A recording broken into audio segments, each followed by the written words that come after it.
Jaunā derība. Jāņa 3. vēstule.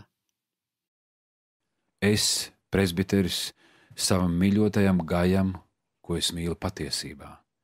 Mīļais, es tev novēlu visās lietās tādu labklājību un veselību, kāda jau ir tavai dvēselē. Jo es ļoti priecājos, kad atnāca brāļi un liecināja par tavu patiesību, ka tu dzīvo jau patiesībā. Man nav lielāka prieka, kā dzirdēt, ka mani bērni dzīvo patiesībā. Mīļais, ar uzticību tu visu esi darījis brāļiem un turklāt vēl svešiniekiem, kas liecinājuši par tavu mīlestību draudzes priekšā. Tu darīsi labi, tos izvadīdams tā, kā tas ir cienīgi Dieva priekšā, jo viņa vārda dēļ viņi ir izgājuši, neņemdam neko no pagāniem. Tad nu mums pienākas tādus uzņemt, lai mēs kļūtu patiesības līdzdarbinieki.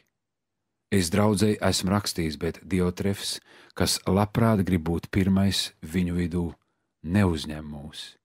Tāpēc, kad es nākšu, es pieminēšu viņa darbus, ko viņš dara, ļauniem vārdiem aprunādams mūs, un ar to viņam nepietiek. Viņš pats neuzņem brāļus un neļauj to darīt tiem, kas to grib, un izstumt tos no draudzes. Mīļais, neseko ļaunajam, bet labajam. Kas dara labu, ir no Dieva, kas dara ļaunu, nav Dieva redzējis. Demetrijam par labu ir liecinājuši visi, arī pati patiesība. Arī mēs dodam viņam labu liecību, un to zini, ka mūsu liecība ir patiesīga. Man būtu daudz tev ko rakstīt, bet es negribu tev rakstīt ar tinti un spalvu, bet ceru, ja drīz tevi redzēt, tad mēs runāsim no mutes uz muti. Miers, lai ir ar tevi.